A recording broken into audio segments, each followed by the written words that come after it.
미아이 칙센트미아이의 몰입.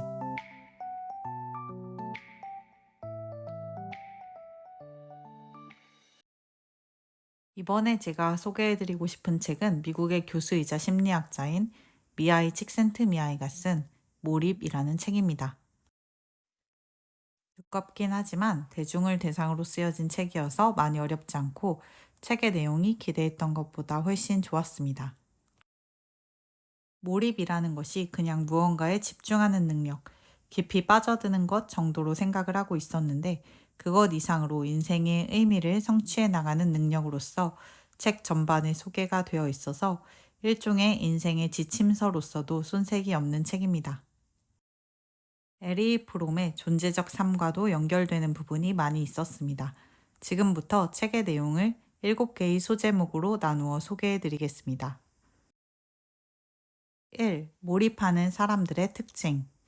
몰입이 된 상태는 다른 말로 하면 최적 경험을 하는 상태라고 할 수 있습니다. 최적 경험은 무언가에 깊이 집중한 상태에서 행복을 느끼는 경험을 말합니다. 예를 들어 자신만의 작품을 창조해 나가는 화가의 경험, 또는 아기가 태어나서 처음으로 부모를 바라보며 방긋 웃을 때 부모가 하게 되는 경험을 말합니다. 이런 경험은 수동적이거나 편안한 경험은 아닙니다.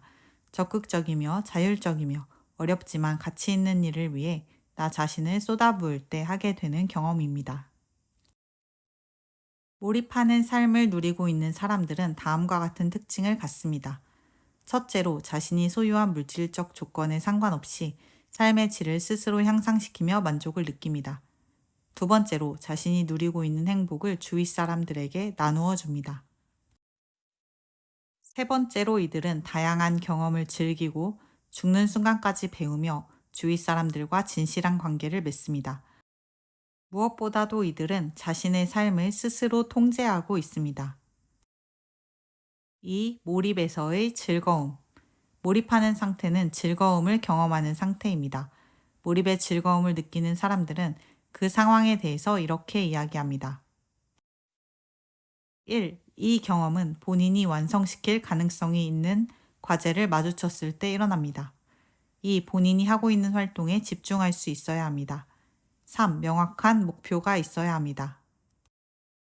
4. 즉각적인 피드백을 받을 수 있어야 합니다. 5. 걱정을 잊어버릴 정도로 깊이 집중할 때 일어납니다. 6. 자신의 행동에 대한 통제감을 느끼게 해줍니다. 7. 자아에 대한 의식이 사라집니다. 하지만 역설적으로 플로우의 경험이 끝나면 자아감이 더욱 강해집니다. 8. 시간의 개념이 왜곡되어 몇 시간이 몇 분인 것처럼 느껴지고 몇 분이 몇 시간처럼 느껴지기도 합니다. 3. 몰입의 부정적 측면. 몰입, 즉 플로우를 생산하는 즐거운 활동에는 잠재적으로 부정적인 측면이 있습니다. 플로우를 일으키는 활동에 정도 이상으로 중독되면 우리의 자아는 특정 활동에만 몰입하게 되고 그 결과 삶의 다양성에 대처하지 못하게 될 수도 있습니다. 4. 몰입과 자의식. 우리가 자아에 과도하게 몰입할 경우 많은 심리적 에너지를 소비하게 됩니다. 우리는 매일 수백 번씩 자신의 약점을 생각하느라 에너지를 소모합니다. 하지만 플로우에 빠졌을 때는 자기 모습에 신경 쓰기보다 즐거운 활동에 집중하게 됩니다.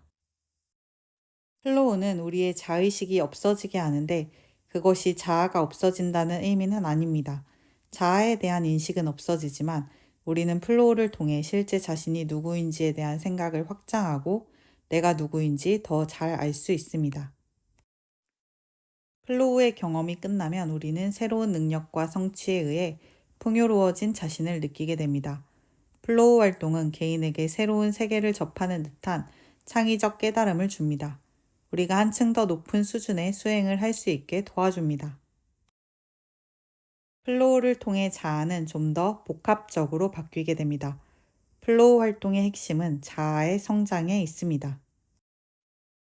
저자는 20세기의 위대한 철학자 버트란트 러셀의 말을 인용하고 있습니다. 나는 나 자신과 나의 결점에 대해 점점 무관심해지는 법을 배웠다. 점차 내 주위의 중심이 외부의 대상, 즉 만물의 상태와 다양한 지식의 영역, 내가 애정을 느끼는 개인들에게 맞추어졌다. 5. 지적 활동으로 플로우를 찾기. 요즘에 쓸모없게 여겨지는 능력인 기억력이 우리가 지적 플로우를 얻는 데 매우 중요하며 기억할 게 전혀 없는 사람의 삶은 지극히 메마른 것이 될 수 있습니다. 기억한다는 것은 의식의 통제를 의미하므로 복잡한 양식의 정보를 암기하는 것은 결코 헛수고가 아닙니다. 기억한다는 것은 정신이 지속 가능한 내용을 담고 있다는 것을 의미합니다. 창의성과 기계적 암기는 양립할 수 없다고 생각한다면 그것은 오해입니다. 예를 들어 가장 독창적인 과학자들 가운데 상당수는 음악과 시 또는 역사적인 정보를 광범위하게 외우고 있었다고 알려져 있습니다. 이야기와 시, 노랫말과 야구 기록, 화학 공식과 수학 연산, 역사적 날짜와 성경 구절, 그리고 지혜가 담긴 인용구 등을 기억할 수 있는 사람의 의식은 주변 환경의 질서에 구애받지 않으며 혼자서도 언제나 시간을 즐겁게 보낼 수 있습니다.